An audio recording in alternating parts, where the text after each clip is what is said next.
From the Samsung Production Studios in the heart of Hazleton, Pennsylvania, it's your News 13. Brought to you by SSPTV and the Standard Speaker. 16 are homeless after a condemned building with people still living inside it catches fire and damages homes nearby. A close call for one Hazleton neighborhood, our top story on News 13 for this Monday. Good evening, everybody. Thank you so much for joining us. I'm Kathy Bazinski. It was one raging fire which displaced 16 people, but it started in a house that was condemned and supposed to be empty, even though there were people still inside. Christina Papa with how it started and what neighbors whose homes were damaged think about it. Flames lit up the sky Sunday morning as a blaze broke out in this condemned duplex on McKinley Street in Hazleton. Yeah, this fire, this was probably in my years as chief, probably one of the biggest fires I've seen that have fire rapidly growing as quick as it did and extending as quick as it did. Chief Donald Leschko says the fire spread quickly to the houses on each side of the building. Now 16 people in all have been displaced because of the fire. John Steiner lives next door to the wreckage. He blames more than just close location for the damage to his home. He says he saw lights on in the building just 2 weeks ago. I said someday that building is going to burn because it's being left there too long. Sure enough, it did. So I expected it. For years, several neighbors have complained about the boarded up apartment building.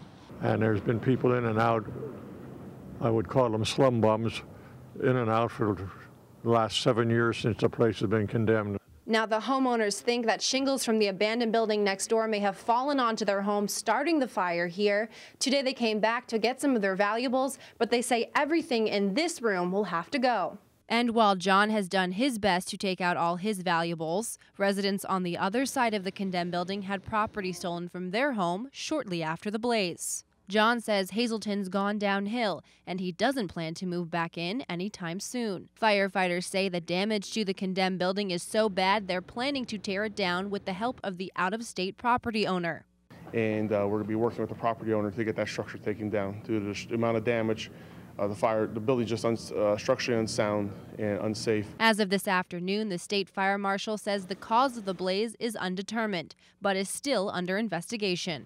Christina Papa, News 13, Hazleton. And there were more flames in Hazleton yesterday. A business sign caught on fire in East Broad Street Sunday evening and damaged that building. Investigators say an electrical malfunction caused the sign above this thrift store to go up in flames, but it was quickly put out. However, when they went inside the building, firefighters discovered more electrical problems and raw sewage in the basement. Now, the Hazleton Fire Department says the families that live in the apartment building above the store will not be able to stay there until the power's back on and the health hazard cleaned up. The building had numerous code issues throughout the whole building. It was an electrical nightmare. We didn't know which was which. Open panel boxes, stuff jumpered from one box to the other, nothing up to code. So we ended up shutting off all of the power to the building to prevent any further fire and for the safety of the firefighters. No power to the building. There's no smoke detectors throughout the building. Is condemned for human maintenance until they could repair it and fix the problems and bring it up to code. Now, there were no injuries reported, and this fire has been considered accidental. Residents in another part of Greater Hazleton woke up this morning to discover that somebody had gone on a graffiti spree, had vandalized properties, and insulted those who protect the community. The culprits are currently unknown, but they left behind a trail of nasty messages and pictures. One of those terrible messages directed toward West Hazleton police officers Minnick and Sanzi. State police responded to a call this morning about vulgar artwork that had been painted onto residents' properties in the areas of Autumn Lane and Red Oak Court in Hazel Township. People who live in the neighborhood can't believe the graffiti slam at those who serve and protect. To the police department, that would be a slap in the face. But then, this is just ignorance. The kids today are just empty between the ears. I don't know what would possess somebody to do something like this. It wasn't like this when I was growing up down here. State police still investigating the vandalism and are asking the public to contact them if you know anything about the people responsible for all that graffiti. Well, groups all over spent this weekend taking back our streets from trash and grime. As part of the Great Pennsylvania Cleanup, crews like this one hit neighborhoods all over the Hazleton area on Saturday. This one comprised of the Hazleton Action Group and including City Council President Jim Perry, fanned out through downtown, simply picking up any litter they came across and sprucing up the neighborhood. Well, we want to be able to start and clean up the city. You know, there's a lot of garbage and we need to clean it up to beautify the city so that, you know, the city starts looking better than what, you know, presently it's looking. The Great Pennsylvania Cleanup for the Hazleton area was coordinated through the Greater Hazleton Chamber. And folks were cleaning up in Schuylkill County as well. As Stephanie Gorney tells us, an army of volunteers hit the streets in Pottsville.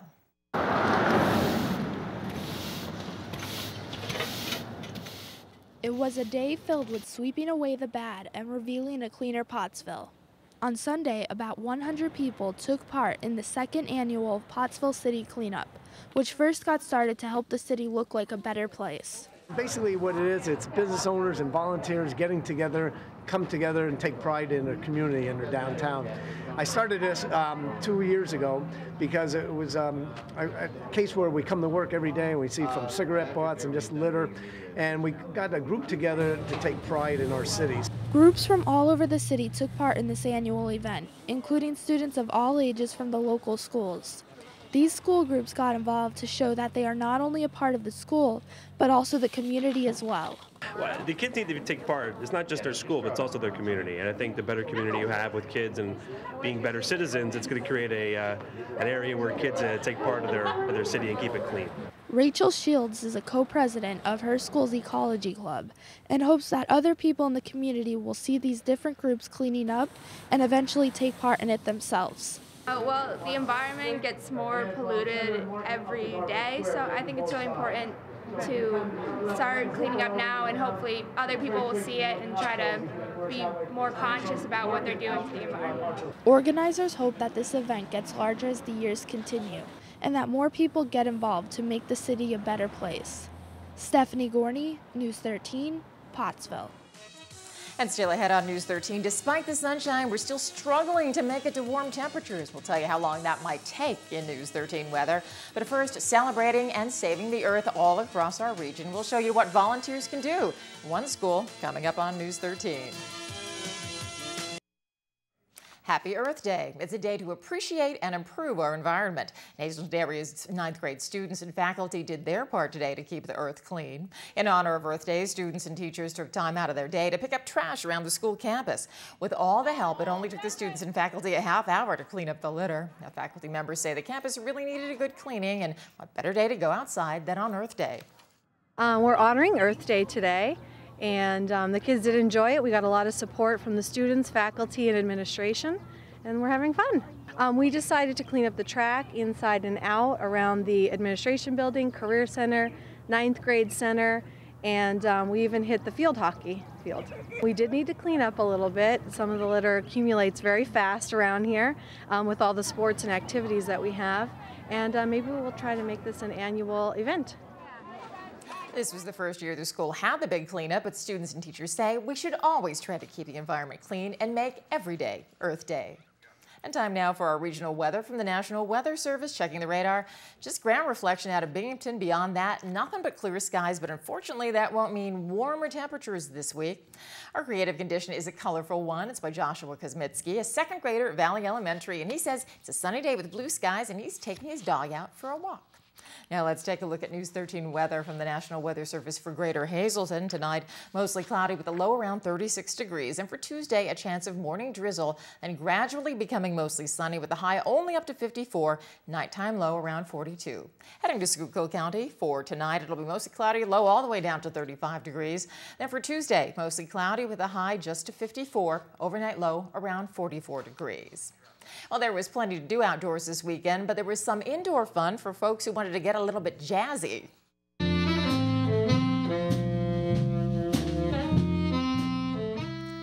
The Hazleton Art League continued its monthly music series with an afternoon of jazz on Sunday. Dave Sabo, Bob Price, and Michael Swartz performing as So What brought its mix of jazz standards, fusion, and funk to the Art League.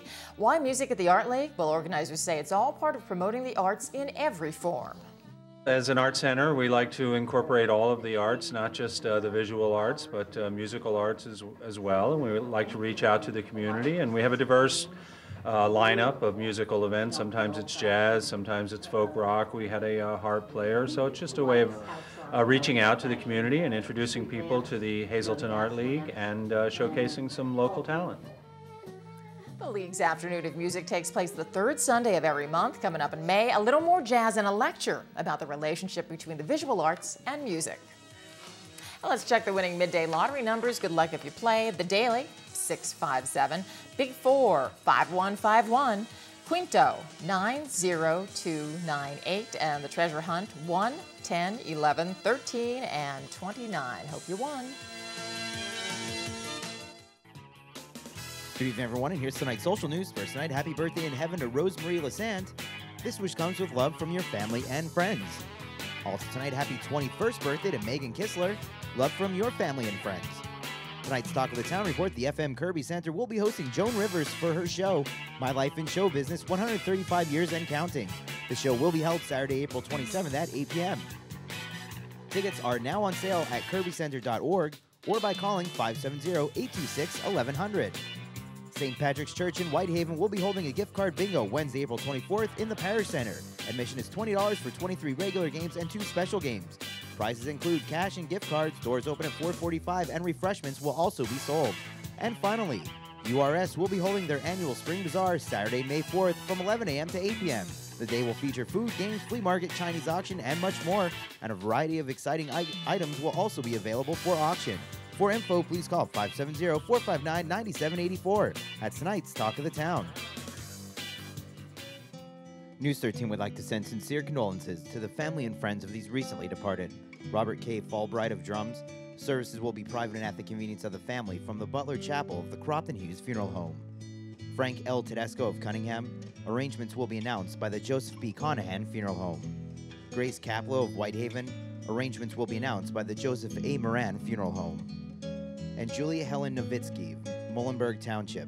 Local arrangements will be held Thursday at 11 a.m. in the John J. Pustai Funeral Home, Friendsmickle Thursday from 10 to 11 a.m. Tonight's obituaries have been brought to you by the Smilax Floral Shop located on 15th Street in Hazleton.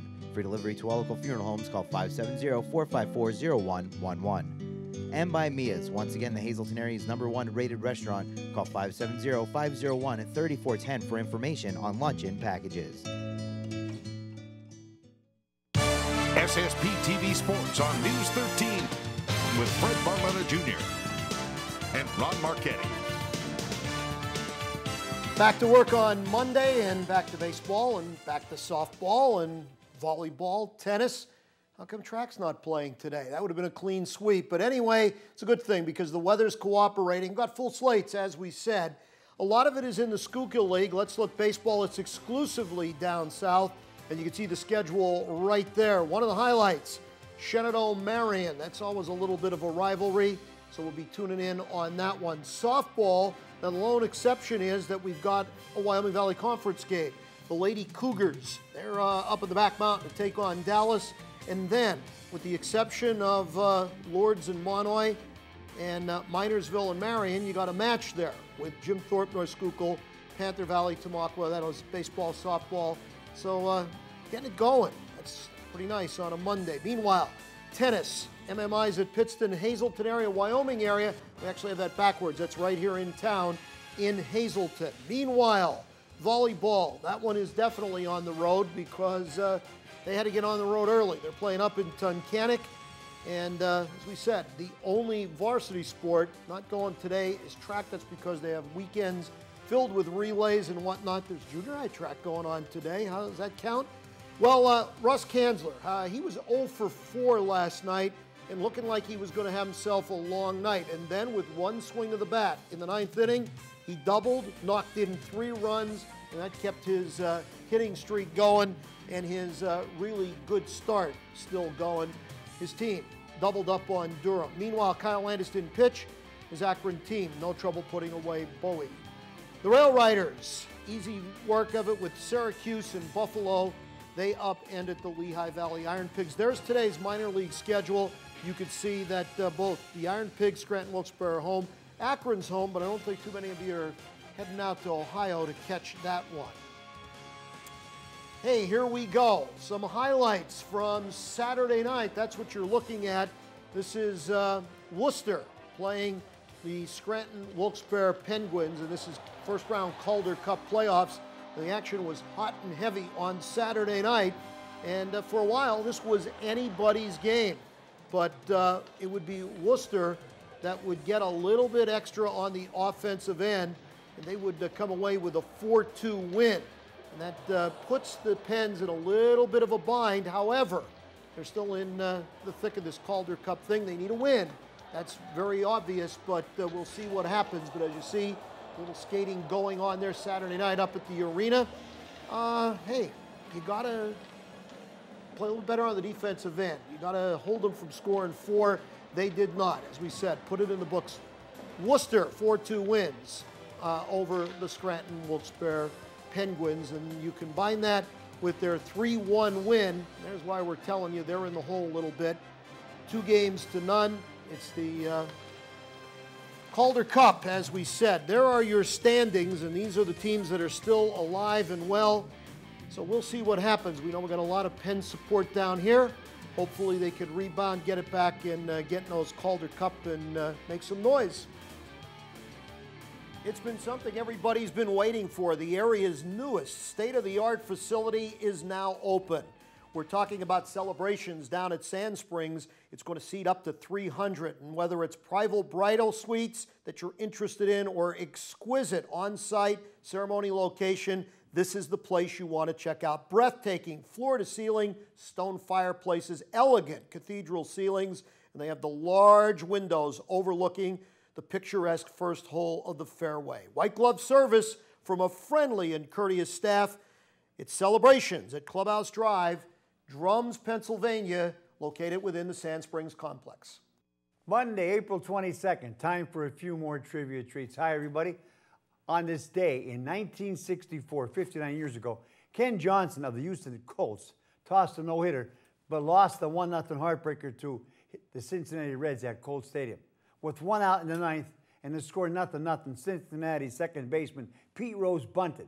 The ball was fielded by Johnson, but the pitcher threw wildly past first, and Pete Rose reached second.